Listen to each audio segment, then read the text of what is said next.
जब 90 के दशक में जब उनका 15 साल था, उसमें क्या हाल था बिहार तो खुद के गठबंधन के भीतर कलह की स्थिति उत्पन्न हो रही है।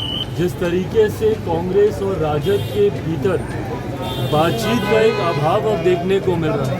ये फैसला उनको लेना, निशांत जी को लेना आएगा तो जरूर हम लोग स्वागत करेंगे अगर वो आते हैं राजनीति में। एनडीए की सरकार बनेगी, मुख्यमंत्री जी के नेतृत्व में चुनाव लड़ेंगे और वो पुनः मुख्यमंत्री बनेंगे। बहुत सारी बधाई। अरे थोड़ा सा पीछे हो जाए, विशाल आगे करो ना। मार्गदर्शन हम लोग को प्राप्त हो रहा है। बहरहाल ये बधाई मैं सुबह भी मैं उनको दे चुका हूँ, उनका रिप्लाई भी हमको मिल गया है। बट आप सबके माध्यम से पुनः एक बार उनको बधाई देते हैं। तेजस्वी जी का एक ट्वीट आया है कि बिहार में 15 साल से पुरानी गाड़ी चलना बंद है, तो ये उल्टा पलटी की सरकार 20 साल से क्यों नहीं इसको हटाया जाए। देखिए, अगर वो 15 साल की बात करते हैं तो ये 15 साल से उनका उठा लीजिए। जब 90 के दशक में जब उनका 15 साल था, उसमें क्या हाल था बिहार ये हकीकत है। इस तरीके के बातें करना, नेता प्रतिपक्ष बढ़ जा रहा है, कभी मुख्यमंत्री जी के ऊपर करते हैं, 15 साल की गाड़ी की बात करते हैं। आप नीतियों पे कोसिए ना, आपको जो कहना है आप नीतियों के आधार पर बात लोगों इस तरीके की बातें करते। जिस पद पर वो है, कम से कम उस पद को गरिमा को वो शोभा नहीं देता। बट बहरहाल मैं इस बात को भी समझ सकता हूँ कि चुनावी वर्ष है और जिस तरीके से हमारा गठबंधन मजबूती के साथ जीत की ओर अग्रसर हो रहा है, जो फीडबैक आ रहे हैं उपचुनाव के, जिस तरीके से परिणाम आए, जिस तरीके से गठबंधन के तमाम नेता एक साथ पूरे प्रदेश का भ्रमण कर रहे हैं, हर दल के सारे प्रदेश अध्यक्ष, पांचों दल के प्रदेश अध्यक्ष एक साथ बिहार के हर एक जिले में जाकर संगठन की मजबूती देने का कार्य कर रहे हैं। इन तमाम बातों से परेशानी विपक्ष को ज़रूर है। उसमें परेशानी उनकी और ज़्यादा तब बढ़ जाती है जब उनके खुद के गठबंधन के भीतर कलह की स्थिति उत्पन्न हो रही है। जिस तरीके से कांग्रेस और राजद के भीतर बातचीत का एक अभाव अब देखने को मिल रहा है।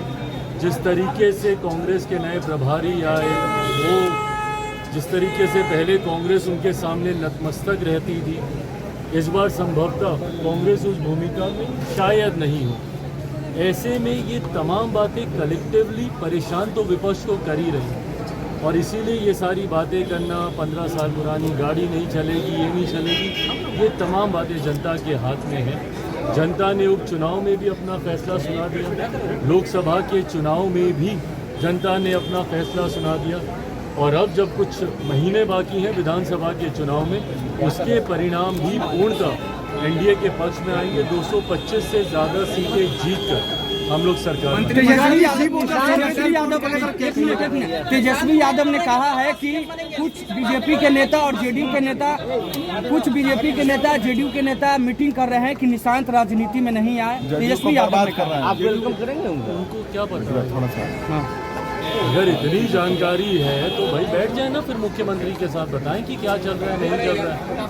बिना सर पैर की इस तरीके की बातें करने का कोई मतलब नहीं। और सबसे पहली बात तो इस पर किसी को बात ही नहीं करनी चाहिए। ये फैसला एक व्यक्ति विशेष को लेना है, उनको लेना है कि उनको राजनीति में आना है, नहीं आना है तो कब आना है, कैसे आना है, ये फैसला उनको लेना, निशांत जी को लेना आएगा तो ज़रूर हम लोग स्वागत करेंगे अगर वो आते हैं राजनीति में। पर इस तरीके की भ्रमित बातें करना, आप नेता प्रतिपक्ष हैं भैया, आपके पास और बड़ी जिम्मेदारी है। इस तरीके से भ्रम फैलाना ये कतई आपको शोभा नहीं देता। क्या कहिएगा सीएम ने? अरे यार ये सब जो बोल रहे हैं कोई बात नहीं, कैसे देखते हैं आप? मैं बिल्कुल हम मानते हैं कि 2025 विधानसभा चुनाव परिणामों के बाद एनडीए की सरकार बनेगी, मुख्यमंत्री जी के नेतृत्व में चुनाव लड़ेंगे और वो पुनः मुख्यमंत्री बनेंगे।